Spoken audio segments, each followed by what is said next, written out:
What's up guys, it's Andrew at EliteGamingHQ and I'm back with a new video for you today. Today we're going to do a computer build. I'm going to pick out some parts. I'm going to show you what parts I would select for the $800 to $1,000 price range. Now the thing is, it could be a little more, it could be a little less based on the options I'm going to show you here. If you want to stream, it could be a bit more, depending on what video card. But I'm going to lay them all out for you and I'm going to explain why I think one's better than the other and what you should go with. Now, I'll put some benchmarks here. I'll show you the aesthetic of the PC because I've also built this PC before. Now there's going to be two ways you can get this PC. One is you could build it yourself. I'll have all the parts here. Or number two, you can get it from us at EliteGamingHQ.net. And you can email me at EliteGamingHQ@gmx.com if you have any questions or if you want a custom quote to get this PC or something that's a variance of this PC. A lot of people don't want to mess around with building the PC or bad parts or even program the PC, stress test. We do all that for you. Now it might be a little bit more money because we got to pay sales tax, website fees, and PayPal fees, but we'll get it out to you. We have a 100% positive rating. You can check that on our reviews on our website. But if you want to build it yourself and you're confident in building it yourself, that's also an option. I will put a link here to my Amazon storefront, and on the storefront you'll find everything we talk about here today. I'll have it listed under December build, so you can go on there, you can click on all the parts, add them to cart, and buy them right from there. That would be good too, because then you'll also know that all the compatibilities work and that this PC is just going to boot right up. And once again, if you have any questions, you can email me. I'll help you out with whatever I can. But let's get into the build. Let's look at the parts. So the first part will be the case. Okay, I went with the Deep Cool Matrix 55. I feel like this is an okay case. It's not amazing, but it looks really flashy. Doesn't come with any fans, but we're going to put the fans in it, so we'll get to that later. But the cool thing about it is the options you have here. I kind of like the slots on the side, but I don't personally like this RGB strip that they offer here. So I usually go with something like this. This is the 50. Now the 50 has a different pattern here, but it doesn't have the RGB strip. I kind of like that better. Those RGB strips are kind of annoying. You can either set them to one color or have it like a rainbow, or you can tie it to the motherboard somehow. I've never actually done that, so I don't know how good that is. But I feel like a full color build, these are great. Now also a downfall that I think about this case is I don't like how it doesn't have a shroud that covers your power supply. Now of course the 50 does. The 50 covers your power supply completely here. Or you can go ahead and get the version 3, which the version 3 has that. So you have plenty of options here. Each one of these is going to allow you to either show off your power supply or cover it. Now if you end up getting like a thermal take RGB power supply, you might want to face it in upward positioning and show it off here. If not, if you're like me, then you get this shroud here. Alright, so next we're going to go into the processor. We have two processor options. This is a Ryzen build. I would suggest the Ryzen 5 3600. This is a 6-core 12-thread processor, and right now for the money, this is probably the best processor on the market. It's got multi-threading, it's got a good clock speed, it's just an all-around good processor. $189 is a pretty good price. You couldn't get a processor like this a few years ago for this price point. And just the advantage of hyper-threading is really going to help. You could stream with this processor without a problem, although for streaming in this build, I would say go up to the 3700X if you have the money. We're looking at a little bit more money. What are we, $130 roughly, and we're getting 2 more cores, 4 more threads.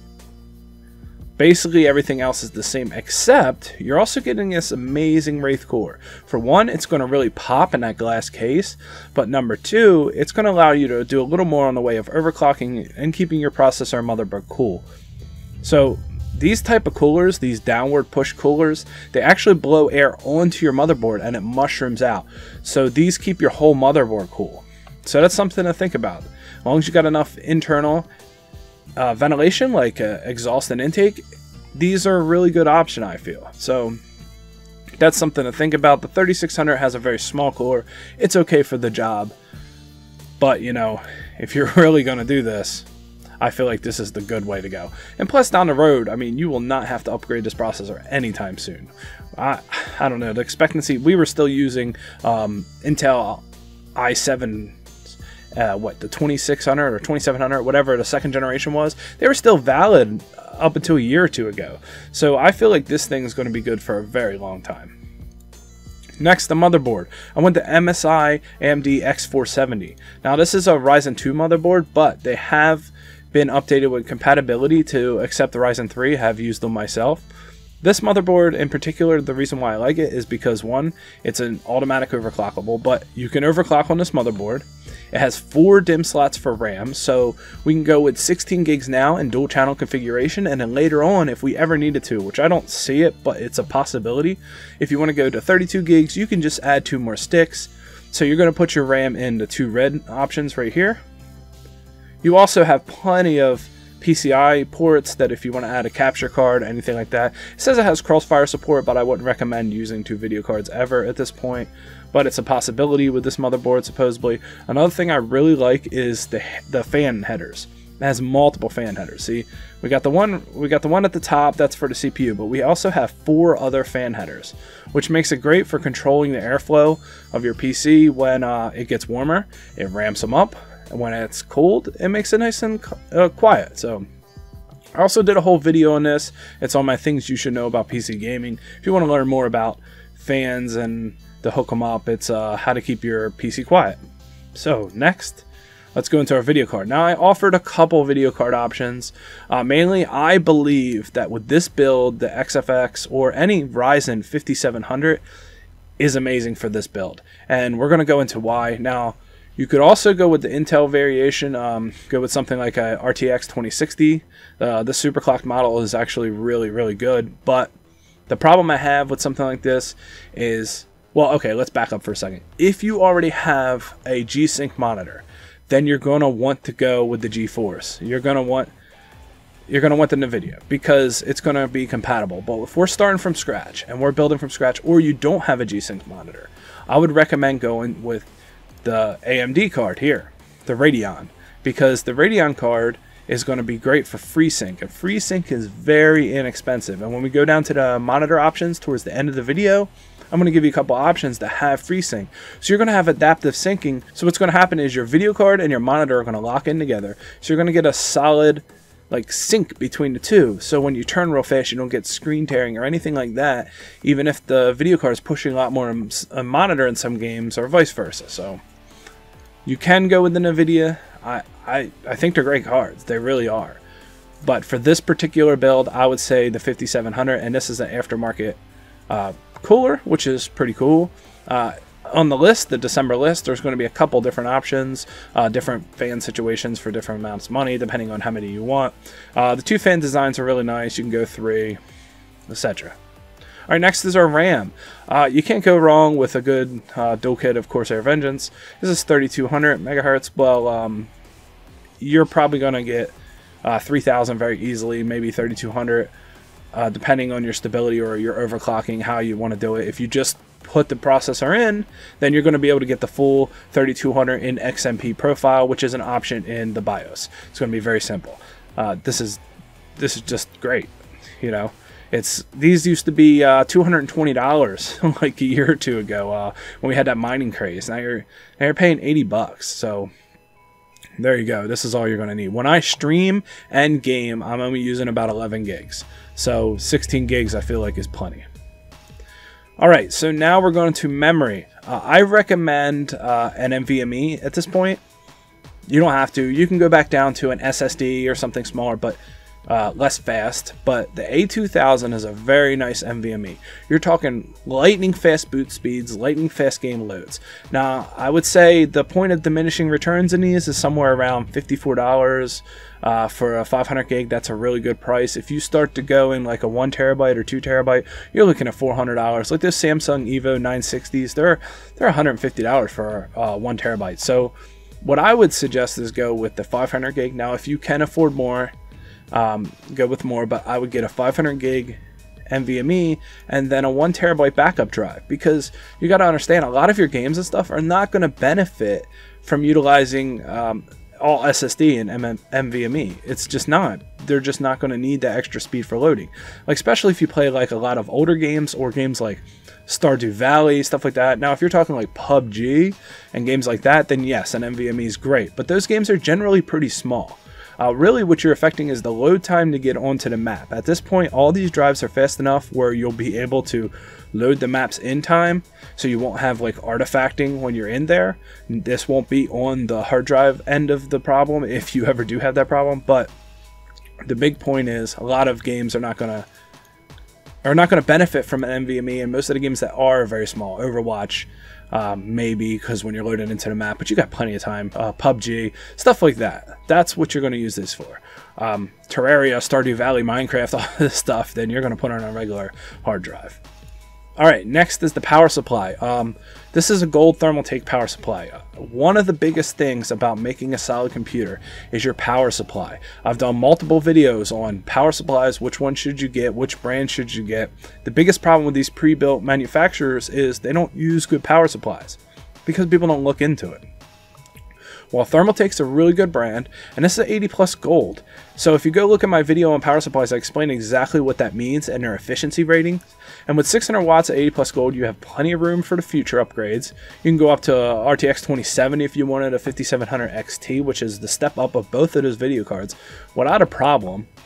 And it also has great efficiency, so it's going to keep your whole PC running cooler just by being in there, with a 5-year warranty. So I love these Thermaltake power supplies, and this is definitely what I would recommend here. And plus, even if you get the case without the shroud on the bottom, this is pretty good looking sitting in the bottom. That actually looks pretty nice.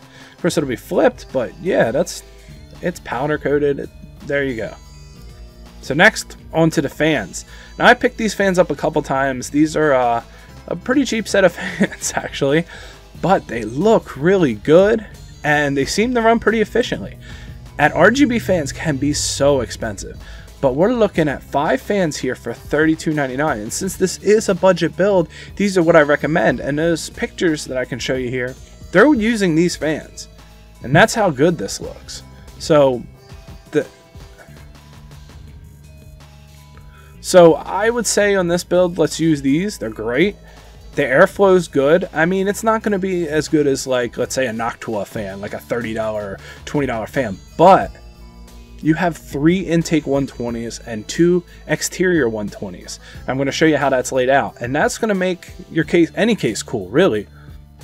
So let's go back to our case real quick. Just let me take a second. All right, so here we are.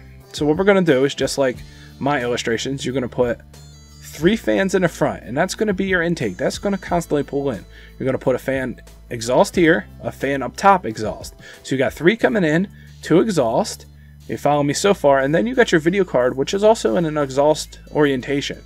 Now, if you did go with one of these cases with the RGB and the RGB power supply, you also could use that as an exhaust because you want to see it as well. But I feel like the 2 exhaust here and the 3 intake plus the video card, that gives you plenty of airflow. I've never had a heat problem in this situation. Usually when you run into heat problems is when you have very small cases, and in those situations you do want to spend a lot of money for your coolers and your fans. But at this point, with such a big open case, as long as you keep your cable management tight, you're going to do really well. Alright, next, fan splitters. This helps you tidy up. Fan splitter's great because, once again, I don't like to connect them to the power supply. I don't even think, if I remember right, that's not even an option with these. I believe these have 2 cords. Yeah, one of them goes to the controller and one of them goes to your motherboard. So you're going to need a power for the controller, and then for the fans, I suggest getting a pack of these. They're $8. Then you can wire them wherever you want. There was 4 fan headers on that motherboard, so even one of these would be enough, but there you go. Alright, so for the monitors, the Acer Nitro, these are really good monitors. I recommend the 27 and the 24 inch. So these were on sale for Black Friday. They'll probably go back down around Christmas time. They're about 160 bucks, but you're paying 200 bucks. You're getting a very fast, FreeSync 144 hertz monitor. And this PC, when we build it out, will hit that 144 hertz and almost any game you play with just tweaking around the presets. Now, a lot of the presets you'll see like high or low or whatever.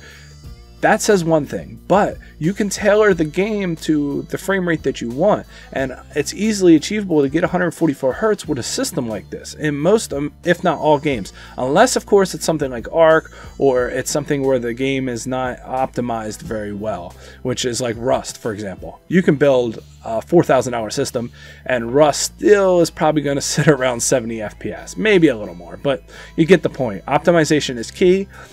With the most of the games that are popular that people are going to play, you're going to hit the 144 Hz with this build.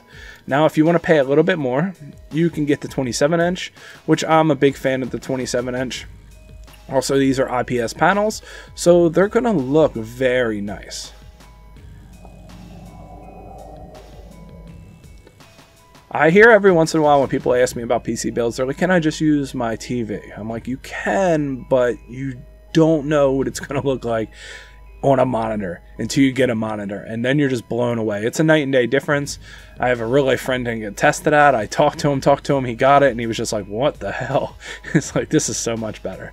So moral of the story is you definitely want a monitor no matter what. Pick yourself up some cheap speakers or a headset. And then for the keyboard and mouse, I always recommend the Cooler Master Devastator. It used to be the Model 2, which was like 26, 28 bucks. This is the Model 3. It's as good, if not better. What you have here is you have one button RGB, but all together you have a solid keyboard and mouse that's not $80 each, okay? Because a lot of times people go overboard. I don't think you need all of this. This will definitely get you going. We have one in the other room that we've had for what, three years. So Cooler Master Devastator, good solid setup. It's everything you need. Now down the road, if you want to get something different, that's fine, but we're trying to stay in the budget here, at least theoretically, so this is the one I put in the list. Well, that's everything, guys. If you have any other questions, I hope this video was informative. If you know how to build a computer, go ahead and go to the Amazon storefront, pick them out. If you like the video, just please subscribe. Let me know down below. I'll shout you guys out. Write down subscribe and hit the notification. Right down at the bottom, notification squad. And I'm going to start shouting you guys out in the next videos because I really appreciate this. This is why I do it, really, for the comments. And I get so many people that just hit me up and they're just like, man, I love your content. You do a great job, or you deserve more subscribers. Those comments mean a lot to me because it makes me see like, oh, this what I'm doing is good. I took some time off and now I'm back, and I've been welcomed back with warm arms. So thanks everybody. All right, my name is Andrew. This is EliteGamingHQ. Thanks, guys.